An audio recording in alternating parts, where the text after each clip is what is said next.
Nuevamente muy agradecido de poder estar aquí al frente, ya después de varios domingos, ¿verdad?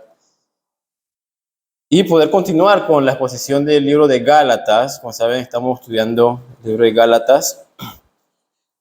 Y en esta ocasión llegamos al final del capítulo 2.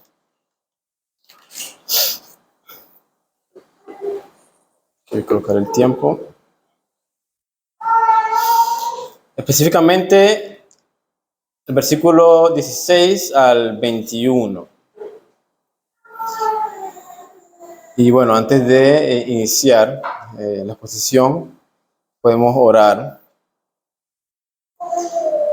Señor, te agradecemos por el privilegio que nos das de eh, escudriñar las Escrituras, de profundizar.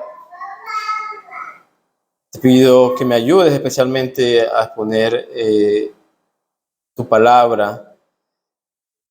Como hombre imperfecto, reconozco mi debilidad y por eso mi esperanza lo coloco en ti para que seas tú guiándonos a comprender el Evangelio. Si hay alguno aquí que no es salvo aún, oro por esas personas para que sea tu gracia derramándose sobre esa persona, Señor, y guiándolo a la salvación. Y si hay alguno aquí que se ha desviado del camino correcto, oro para que tu misericordia lo guíe nuevamente a las sendas correctas. En el nombre de Jesús oramos. Amén. Como sabemos, un poco del contexto que estábamos estudiando, la última exposición, tocamos un momento tenso, ¿verdad? Entre Pablo y Pedro. Sabemos bien que esa situación fue causada por el comportamiento de Pedro. Recordemos que Pedro comprendía bien la libertad que tenía en Cristo. Él comprendía bien la libertad que tenía como creyente. Sin embargo, al ver a aquellos que se acercaban, los de la circuncisión, lo manifiesta las Escrituras, él tuvo temor y lo llevó a alejarse de los gentiles. Y la situación era esta: Pedro compartía con los gentiles, compartía la mesa, era el punto en sí, y él se alejó de compartir con ellos. Así que Pablo valientemente se enfrenta, no por el hecho de querer ganar fama, a decir, bueno, esto es una buena oportunidad para llamar la atención a Pedro y entonces que las personas me vean, wow, como alguien de autoridad. No utilizó este medio, esta ocasión, para obtener autoridad. Él ya tenía autoridad en sí. Al contrario, el núcleo del Evangelio, el corazón del Evangelio estaba siendo incluso atacado por esta situación. Y es por eso que Pablo se levanta para enfrentar a Pedro, no con el propósito también de derrumbar su autoridad, no, él lo hizo con amor, con el propósito de guiarlo hacia un arrepentimiento, específicamente en esta situación. Comprendemos bien con esto, una de las conclusiones que habíamos llegado era que nosotros como creyentes tenemos libertad en Cristo. Okay. Pero obviamente no podemos, incluso Pedro lo utiliza en otros pasajes, en Romanos, no podemos utilizar esta libertad para realizar actos pecaminosos. Muchos se van al extremo. Soy libre en Cristo, soy salvo, entonces puedo hacer lo que me da la gana. Pero esto no es así.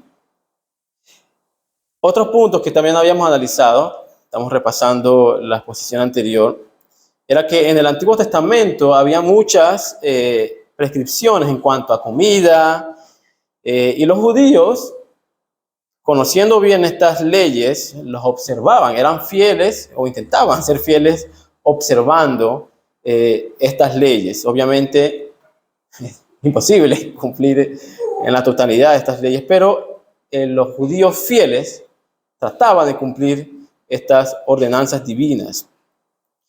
Y también sabemos bien que los paganos, ellos no tenían estas leyes, ellos no vivían de acuerdo a estas leyes, así que hacían lo que querían, o todo lo que iba en contra de lo que Dios ordenaba. Y por eso encontramos muchos pasajes. Uno de los pasajes bíblicos que encontramos fue Daniel 1:8, bien conocido, y Daniel propuso en su corazón no contaminarse con la porción de la comida del rey, ni con el vino que él bebía. Incluso en el libro de Macabeos, quizás algunos, espero que no se incomoden al leer el libro de los Macabeos, pero es un libro histórico, muy importante leerlo. Capítulo 1, versículo 62, declara: muchos israelitas permanecieron firmes y resueltos en no comer alimentos inmundos. Ok, estos pasajes en sí nos demuestran que había un rechazo o una repugnancia, podría decir también así, en cuanto a la comida de los paganos. ¿Y por qué? Había muchas razones, pero una de las razones principales es que estas comidas eran inmundas delante de ellos, de acuerdo a estos preceptos que se le habían dado, especialmente en Levítico 11. Si alguno tiene la oportunidad de leer el Antiguo Testamento, el libro de Levítico, muchas leyes, quizás confunda un poco, ¿verdad?, al principio, pero va a notar que tenía muchas restricciones. Y uno de los puntos principales, y que quiero enfatizar porque es el tema que se está tratando en esta sección, en el libro de Gálatas, era la comida, especialmente. Y otro punto también fundamental era la circuncisión. Pero esto llevó a los judíos devotos a tal grado de, solo con el hecho de compartir con un gentil, ya era pecado. Incluso algunos rabinos, es interesante esto, llegaron al punto de enseñar. Ya esto se salía de las escrituras, de lo que mandaba la escritura. Ya eran invenciones humanas. Pero algunos rabinos enseñaban que los judíos, decían, pueden comprar carne del mercado gentil, siempre y cuando no había sido un pagano el que había matado el animal. Ya estas eran leyes inventadas por los rabinos de invención humana. También decían, si la carne no había entrado en contacto en ceremonias, si no habían entrado en contacto con ceremonias, entonces sí se podía comprar y sí se podía consumir. Y también decían, si el dueño del establecimiento garantizaba que él no vendía carne de baja calidad, es decir, la que estaba prohibida para el consumo judío, que ya llegaron a tal grado de todo lo que tenía que ver con los gentiles, ya era pecaminoso. Pero sabemos muy bien, como lo había mencionado en la posición anterior, los judíos o el pueblo de Israel siempre tuvo contacto con pueblos extranjeros. Incluso dentro de la nación judía habían extranjeros. Uno de los más comunes que normalmente escuchamos en el Antiguo Testamento son los egipcios. Siempre habían esclavos egipcios o pueblos o personas egipcias, incluso muchas esposas de patriarcas del Antiguo Testamento eran egipcias. Así que era normal el contacto con los extranjeros. Pero en sí, así que el punto en sí no era tanto el gentil. No era si podía compartir con ellos o no. El punto en sí era quebrantar la ley, romper la ley. Tanto temor por romper la ley que dijeron, no, mejor vamos a cerrar contacto con todo gentil y así nos cuidamos. Hasta llegaron al punto de decir, bueno, con el hecho de compartir con un gentil ya es pecado.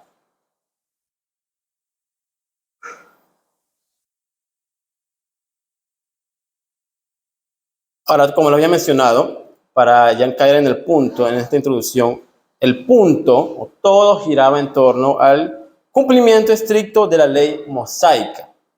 Todo gira en torno a cumplir con la ley en cada aspecto de la vida.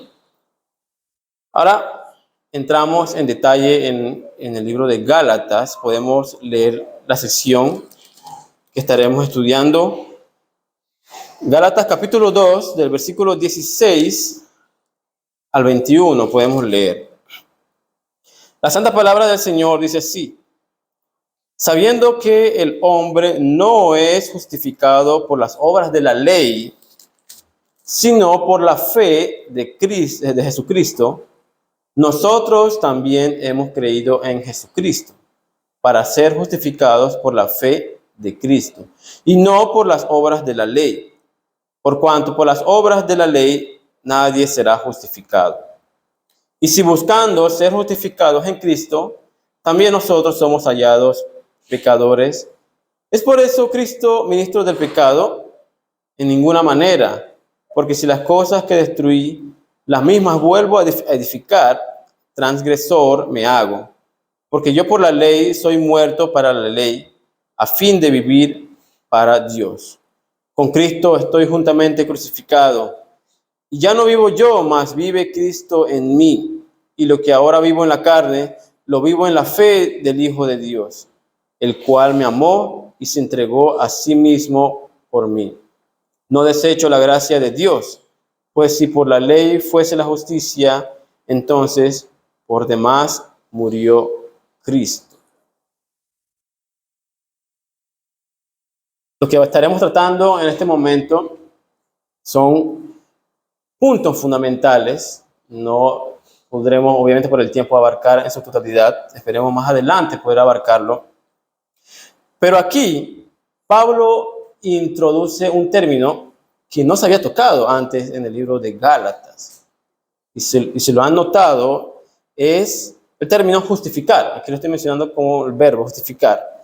Pero en sí, en el griego, se muestra como voz pasiva. Eso indica ser justificado. No quiero profundizar en esta parte, pero este es el término que Pablo está introduciendo. Y no se menciona menos de 3 veces, realmente 4 veces, desde el versículo 16 al 17. Dice, sabiendo que el hombre no es justificado por las obras de la ley, sino por la fe en Jesucristo, nosotros también hemos creído en Jesucristo, para ser justificados por la fe de Cristo y no por las obras de la ley. Por cuanto por las obras de la ley nadie será justificado. Continúa en el versículo anterior, siguiente, justificados en Cristo menciona. Este es un punto fundamental y se coloca, si nos hemos dado cuenta, podría mencionar contraposición o contraparte de obras de la ley.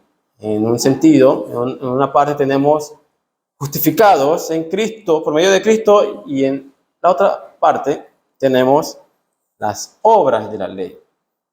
Cuando hablamos de obras de la ley es un término bien amplio, bien extenso en el ámbito judío, pero en forma sencilla, esto lo tomé del libro de la Reforma. Si alguno quiere indagar en la página 2010, dice así, una descripción de obras de la ley. Pablo hace referencia a las obras que distinguen a los judíos de los gentiles, tales como la circuncisión, esos eran los temas fundamentales que se están tocando, las restricciones dietéticas cuanto a la comida y la observación del Sabbat. Estos eran los puntos. Sin embargo, continúa el comentario, su frase incluye todos los esfuerzos de la humanidad caída por guardar la ley de Dios, con el fin de merecer su veredicto de justificación. Obviamente, cuando hablamos de obras de la ley, aquí, en este contexto, se está tratando los puntos de la comida, la circuncisión, el sabbat también podríamos mencionar, pero en sí también incluye todo intento del ser humano en guardar las leyes de Dios, con el objetivo de uno mismo, por sus propias fuerzas, tener el veredicto de justificación. Ok, esto es bien delicado, ¿verdad? Bien importante, comprender lo que las obras de la ley. Más adelante podemos indagar, porque podríamos incluso llegar al punto de decir, bueno, la ley es mala. Pero si encontramos en todo el Antiguo Testamento, vemos como David decía, no, la delicia de la ley, disfrutar de la ley. Así que, ¿en qué sentido es buena para nosotros? No estaremos profundizando este punto, más adelante sí lo haremos. Pero el punto es que los judíos querían utilizar la ley como medio de justificación. Así que ahí se está distorsionando el punto. Esto es algo imposible. Nadie puede llegar al punto de ser justificado por las obras de la ley. Vos declara, la ley era una norma de conducta tan exhaustiva que nadie lo podía cumplir en su totalidad. Por ello, todo lo que la ley podría hacer era condenar. Aquí vemos un punto fundamental en cuanto a la ley. La ley era condenar. Eso es lo único que la ley hacía ante nosotros. Incluso Pablo decía, si no fuese por la ley, yo no sabría si esto fuese malo o si fuese bueno. Simplemente lo hago. Pero es gracias a la ley que me doy cuenta que esto es malo. Y Martín Lutero declara de forma poética, hablando de nuestra condición, nuestro nombre es pecado, mentira, vanidad, necedad. Esta conclusión lleva conforme a varios pasajes de Salmos. Me acompañan a estos pasajes. Salmos 116, 11.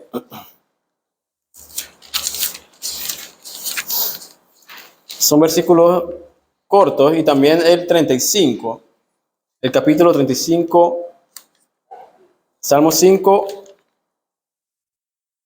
39, 5.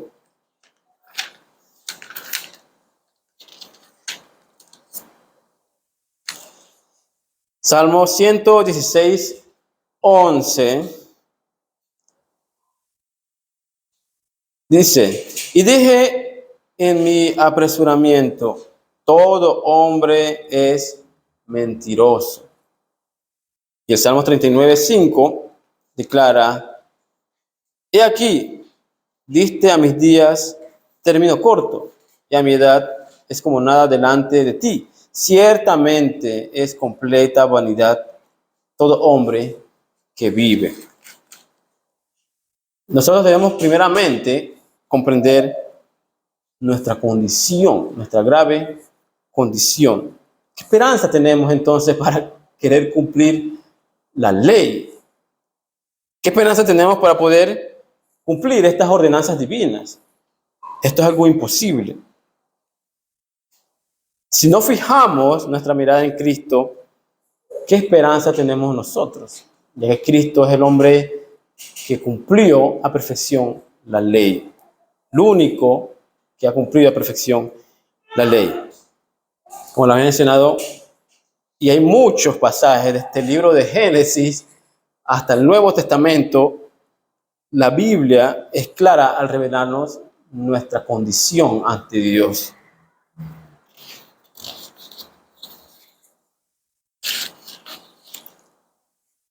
Continuando en el libro de Gálatas, sabiendo que no somos justificados por las obras de la ley. En el versículo 16, Pablo primeramente empieza dejándonos muy en claro que es imposible cumplir las obras de la ley. Sin embargo, no lo deja ahí. Continuamos leyendo el versículo 16. Sino por la fe de Jesucristo. Nosotros también hemos creído en Jesucristo para ser justificados por la fe de Cristo y no por las obras de la ley. Por cuanto por las obras de la ley nadie será justificado. Hace un buen par de años atrás surgió un movimiento que es nuevo, nuevo aquí en Latinoamérica, más bien esto es en el ámbito académico, que se llama La Nueva Perspectiva de Pablo. Incluso, gracias a Dios, hay un libro ya en español, bueno, varios libros, que se está tocando el punto. No voy a entrar a detalle, ya que suele ser muy confuso este nuevo movimiento teológico, pero en sí le quieren dar otro sentido al término justificación, en resumen. Y al fin en cuenta, este movimiento lo que quiere es llevarnos nuevamente bajo la esclavitud de la ley. Obviamente, quizás alguno haya escuchado, otro más adelante vaya a escuchar. Así que tengamos mucho cuidado con este nuevo movimiento. Pero en la historia, la iglesia siempre ha tomado el término justificación en un sentido forense o legal, el cual puede definirse como aquel acto de gracia de Dios por el cual, tan solo en base a la obra mediadora que Cristo realizó, Él declara justo al pecador. Esto lo menciona Hendrickson. Otra definición que también podemos mencionar es que es el acto por el cual los pecadores injustos son hechos justos a los ojos de un Dios justo y santo. Esta justificación no es por nuestra bondad o por nuestras, entre comillas, buenas obras. Es únicamente por la justificación, por la justicia o mérito de Cristo. Esto en tiempos de la Reforma era fundamental, era el punto de batalla fundamental. Incluso Martín Lutero declara que la justificación por la fe sola era el artículo sobre el cual la iglesia se sostenía o caía. Lo más seguro han escuchado esta frase muchas veces, ¿verdad? Esta doctrina era fundamental para la Reforma protestante y fue vista como el campo de batalla, como había mencionado, nada más y nada menos que para el Evangelio. El Evangelio estaba siendo atacado, el corazón del Evangelio. Y los reformadores se habían levantado, entregando la totalidad de su vida, la totalidad de su mente, de su conocimiento, entregado a la palabra para defender el Evangelio. ¿Cómo debe ser visto esto para nosotros en la actualidad? Esto continúa siendo el campo de batalla, hermanos. Tantos movimientos en la actualidad que dicen, no, Dios solo quiere que hagas buenas obras. Sé bueno. Y listo, ya, es suficiente, Dios te va a aceptar. Muchos dicen, incluso el hermano David anteriormente mencionaba esta canción, con tus defectos, incluso con tus defectos, hay una canción, pero incluso así Dios te recibe. Esto va en contra de las Escrituras. Pero lastimosamente esta es la exposición o esta es la predicación de este mundo en la actualidad. Hace, un buen par de años atrás también tuve la oportunidad de conversar con un amigo que es músico y en uno de esos viajes que me encontraba a solas con él, de alguna u otra forma surgió el tema, surgió la conversación y él me decía, yo sé que Dios me acepta, yo sé que Dios me va a aceptar cuando me toque partir de este mundo, me toque morir, porque soy bueno, realmente soy bueno, hago esto, realizo esto, hago ayudas comunitarias, y es verdad, a él le gusta estar metido en todas estas organizaciones de ayudas comunitarias. Y él decía, yo descanso en esto. Y es así, hermanos, muchos descansan en su propia bondad, entre comillas podría mencionarlo, en su bondad, con el propósito de llegar a ser justificados en base a sus propios méritos. Y estamos viendo la similitud con la exposición de Gálatas, con lo que se está tratando en el libro de Gálatas. Pero la realidad es que no es así, hermano. En el libro de Isaías incluso el profeta menciona que nuestras obras son trapos de inmundicia ante los ojos de Dios. ¿Qué esperanza hay para nosotros, verdad? Para poder cumplir la ley de Dios, para poder vivir en bondad, tratando de realizar obras, si al final la propia Escritura nos declara de que todo esto ante los ojos de Dios está manchado por el pecado. En el versículo 17 y 18 continúa Pablo: y si buscando ser justificados en Cristo, también nosotros somos hallados pecadores, ¿es por esto Cristo ministro de pecado? En ninguna manera, porque si las cosas que destruí, las mismas vuelvo a edificar, transgresor me hago. Suele ser un poco confuso este pasaje, pero tratando de ponerlo en términos sencillos, recordemos que el punto central es la ley. Para los judaizantes había que cumplir la ley. Pero Pablo y Pedro, por medio de su exposición, de su evangelio, ellos proclamaban de que había libertad en Cristo. Nuestra justicia descansaba en Cristo. Pero ante los ojos de los judaizantes, Pablo y Pedro, incluso Bernabé, aquellos que estaban involucrados en este asunto, ellos estaban rompiendo la ley con solo el hecho de, como había mencionado, sentarse con los gentiles y comer con ellos. Ellos comprendían bien que como creyentes tenían esta libertad. Por eso, de forma tranquila, muy tranquilos, comían con ellos, con los gentiles, hacían lazos de fraternidad con los gentiles, pero ante los ojos de los judaizantes todo esto era impuro.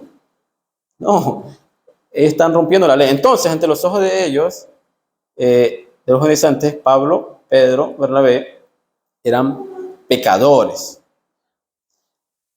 Y si los judaizantes tenían razón, algo que no es así, incluso Cristo mismo había sido hallado, o sería hallado mentiroso, porque su evangelio, por el evangelio que él les predicaba. Queda claro también de que los propios judaizantes, a pesar de ser tan estrictos en cuanto a la ley, incluso ellos mismos sabían que no podían cumplir la ley en su totalidad. Ellos lo sabían bien. Pero no se cansaban de buscar ser justificados en base a las obras de la ley. Esto los convertía en esclavos de la ley. Por eso es que muchas veces encontramos en muchos pasajes de Pablo estos términos: esclavos a la ley o libertad. Es en Cristo, hermanos, en donde hallamos la justificación. Pero, ¿de qué forma? Si al final, tantos pasajes que encontramos en las Escrituras que nos revelan, que nos dicen, somos pecadores. Todas las obras que realizamos son trapos de inmundicia. Nuestro nombre, como decía Martín Lutero, es mentiroso, vanidad. Pablo nos da la respuesta, continuando en el versículo 19 y 20. Y este es un pasaje muy conocido y muchas veces malentendido. Porque yo por la ley soy muerto para la ley, a fin de vivir para Dios. Con Cristo estoy juntamente crucificado, y ya no vivo yo, mas vive Cristo en mí. Y lo que ahora vivo en la carne, lo vivo en la fe del Hijo de Dios, el cual me amó y se entregó a sí mismo por mí. Podemos culminar con el 21. ¿No es hecho la gracia de Dios? Pues si por la ley fuese la justicia, entonces por demás murió Cristo. Al momento de poner nuestra fe en Cristo, al momento de colocar esta fe o colocar nuestra mirada solo en Cristo, La palabra declara de que llegamos a ser justificados. Y Pablo lo coloca en estos términos. Al ser justificados, llegamos a ser crucificados junto con Cristo y muertos juntos con Cristo. Y en consecuencia, resucitados junto con Cristo. Ahora, John MacArthur, un comentario bien interesante que él menciona, dando un ejemplo, le dice, así como la ley no tiene poder ante un muerto, de la misma forma la ley no tiene poder de condenación ante nosotros, ya que hemos muerto en Cristo. Nosotros nos hacemos partícipes de su muerte. Claro, obviamente, ¿qué ley vamos a colocar ante un muerto? Simplemente está muerto. No podemos darle obligaciones para que cumpla la ley. Simplemente la ley ya no tiene poder ante ese cuerpo inerte. Y es así. Obviamente, no está hablando de una forma literal. No es que va a llegar un momento donde, bueno, digo, pongo mi fe en Cristo, entonces en ese momento alguien va a llegar y me va a asesinar, me va a matar, me va a morir. No. ¿Por qué? Porque es Cristo el que ya pagó. Es en Cristo que nosotros somos muertos, somos sepultados. Y es en Cristo que somos resucitados. Ya somos considerados ante Dios. Nuestro viejo hombre podría mencionar como muerto, ya no existe. Ya no es Isaí, ya no es Lester, no, ya no es Milagros. Ante los ojos de Dios, no somos, suena extraño, pero no somos nosotros. No, somos una nueva criatura. Ya no vivo yo, sino vive Cristo en mí. Todo aquel que es justificado llega a tener una nueva identidad ante los ojos de Dios.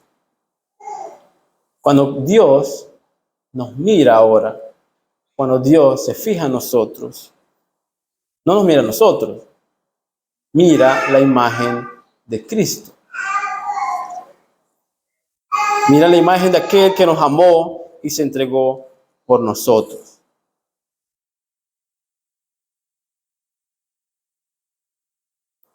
Cada vez que el Señor mira, podríamos decir, las obras, no mira mis obras, no mira las obras que nosotros realizamos, mira la obra realizada de Cristo.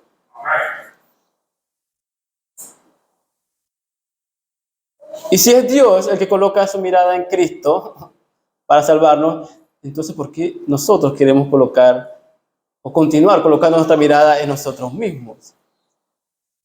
Hermanos, coloquemos nuestra mirada en Cristo, fijemos nuestra mirada en Cristo, descansemos en la obra perfecta de Cristo. ¿O prefieres vivir bajo la ley aún? ¿Quieres vivir siendo esclavo de la ley aún? ¿Acaso deseas seguir rechazando la obra perfecta de Cristo y pensando que puedes lograrlo por tus propias fuerzas? Es mejor descansar en Cristo. No hay nada mejor que descansar en Cristo y poner los ojos en Cristo, colocar la fe en Jesucristo para poder llegar a ser justificados. Ya no vivimos nosotros. Me acuerdo una reflexión sobre la vida de San Agustín de Hipona, donde una ocasión él, no me acuerdo exactamente cómo es la historia, lo tengo ahí en la mente, pero en una ocasión se encuentra a una de sus examantes, creo que era una examante, y le dice, lo reconoció y le dice, San Agustín, soy yo, ¿te acuerdas de mí? Y San Agustín le responde, sí, pero no soy yo, ya no soy yo, diciéndole, no era aquel que antes se entregaba a ti, no, ya no soy yo, ahora es Cristo. Podemos decir lo mismo, hermano, ante las situaciones de la vida, ante las tentaciones, ante nuestras luchas. Ya no vivo yo. Que esta sea no solamente nuestra frase favorita de boca afuera, ¿verdad? De la boca hacia afuera. No.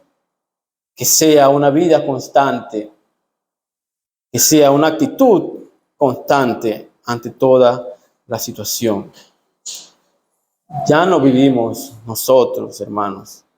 Dejemos de poner nuestra mirada, dejemos de colocar nuestra fe en nosotros y coloquémonos en Cristo. Podemos orar, hermanos.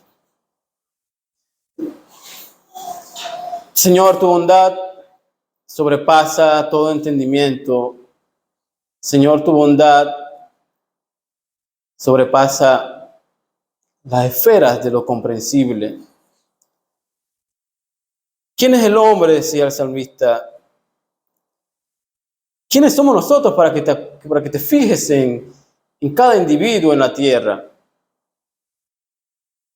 Somos simplemente una partícula pequeña en medio de este universo vasto.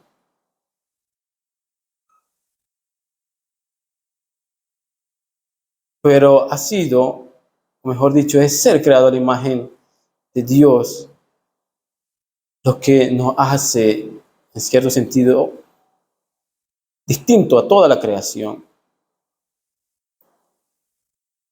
Señor, a pesar de nuestra condición, a pesar de la capacidad del ser humano que tiene de destruir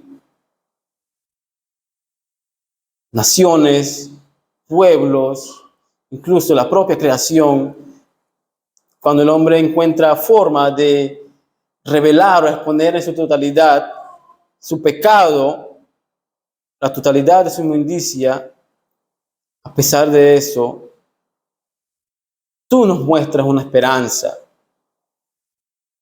Tú nos muestras la única esperanza, y esta se halla en Cristo Jesús, Señor. Oro por aquellos que en este momento, en este lugar, no han puesto su esperanza en Cristo. Quizás alguno no haya comprendido aún.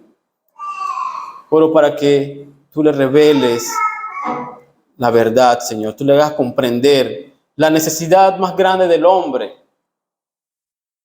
el cual es ser justificado. Quizás alguno aquí está descansando en una justificación propia, y oro por esa persona